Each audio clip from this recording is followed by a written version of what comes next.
ನಿಲ್ದಾಣದಲ್ಲಿ ಮುಸ್ಲಿಂ ಯುವಕನ high drama. Reservation ಬೋಗಿಗೆ ಹತ್ತಿದ್ದ Muslim ಯುವಕ.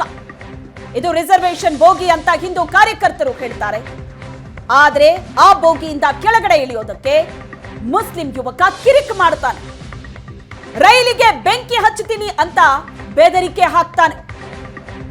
ಮುಸ್ಲಿಂ ಯುವಕನ ಈ ಕಿರಿಕ್ನಿಂದ ಅಯೋಧ್ಯೆ ರೈಲು ತಡವಾಗುತ್ತೆ. ಕೂಡಲೇ ಪೊಲೀಸರಿಗೆ ಪ್ರಯಾಣಿಕರು ಮಾಹಿತಿಯನ್ನ ನೀಡ್ತಾರೆ.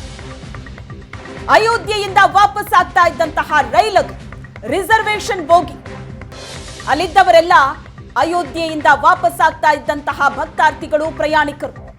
ಆ ಬೋಗಿಗೆ ಈ ಮುಸ್ಲಿಂ ಯುವಕ ಹತ್ತುತ್ತಾ ಇದ್ದಂತೆ ಅಲ್ಲಿದ್ದಂತವರು ಹೇಳ್ತಾರೆ ಇದು ರಿಸರ್ವೇಶನ್ ಬೋಗಿ ಅಂತ.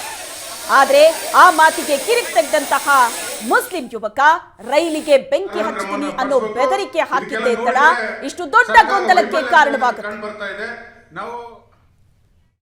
ನಿನ್ನೇನು ಅಯೋಧ್ಯೆ ರಾಮ ಮಂದಿರಕ್ಕೆ ಹೋಗಿ ದರ್ಶನ ತಗೊಂಡು ರಾಮ ಭಕ್ತರು ಮೈಸೂರು ಭಾಗದ ವಿಶೇಷ ರೈಲಿನಲ್ಲಿ ಏನು ವಾಪಸ್ ಬರ್ತಾ ಇದ್ರು. ಅಂತ ಸಂದರ್ಭದಲ್ಲಿ ಹೊಸಪೇಟೆಯಲ್ಲಿ ಈ ತರದ್ದೊಂದು ದುಷ್ಕೃತ್ಯ ಆಗಿರ್ತಕ್ಕಂಥದ್ದು ಇದು ನೋವಿನ ಸಂಗತಿ.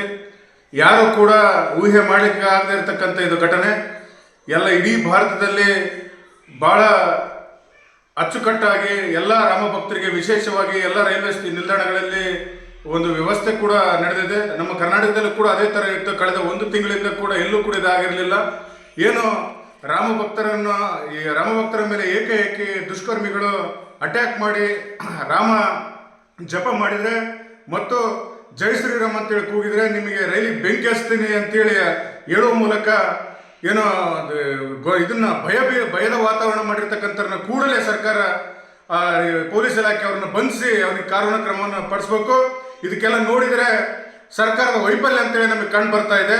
ನಾವು ಪಕ್ಷದಿಂದ ಆಗಿರಲಿ ಅಥವಾ ಹಿಂದೂಪರ ಸಂಘಟನೆಗಳಿಂದ ಎಲ್ಲ ಸೇರ್ಕೊಂಡು ಈ ಒಂದು ಪ್ರತಿಭಟನೆ ಮಾಡತಕ್ಕಂಥ ಒಂದು ನಿರ್ಧಾರವನ್ನು ಕೈಗೊಳ್ಳಬೇಕಂತೇಳಿ ಮಾಡ್ಕೊಂಡಿದ್ದೀವಿ.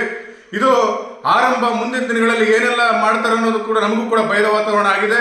ಸೊ ನಾವು ಕೂಡ ಎಲ್ಲ ಜಾತಿ ಜನಾಂಗಗಳಿಗೂ ಕೂಡ ಜೊತೆಗಿಟ್ಕೊಂಡು ಹೋಗ್ತಕ್ಕಂಥ ಪುಣ್ಯಭೂಮಿ ಭಾರತ. ಆದ್ರೆ ಇಂಥ ಭಾರತ ದೇಶದಲ್ಲಿ ಈ ತರದ ಕೃತ್ಯಗಳು ನಡೀತಕ್ಕಂಥದ್ದು ಬಹಳ ನೋವಿನ ಸಂಗತಿ ಅಂತೇಳಿ ಹೇಳ್ತಿದ್ದೀನಿ. ಇದನ್ನ ಖಂಡಿಸ್ತೇವೆ ಮತ್ತು ಸರ್ಕಾರದ ವಿರುದ್ಧ ಹೋರಾಟ ಕೂಡ ಮಾಡ್ತೇವೆ. ಸರ್ಕಾರದ ವಿಫಲ ಇದರಲ್ಲಿ ಎತ್ತಿ ಕಾಣ್ತಾ ಇದೆ ಅಂತೇಳಿ ನಾವು ಹೇಳಕ್ ಇಷ್ಟಪಡ್ತೀನಿ.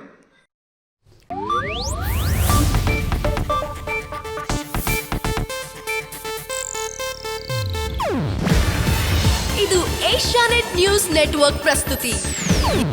ನೀವು ನೋಡ್ತಿದ್ದೀರಾ ಏಷ್ಯಾನೆಟ್ ಸುವರ್ಣ ನ್ಯೂಸ್.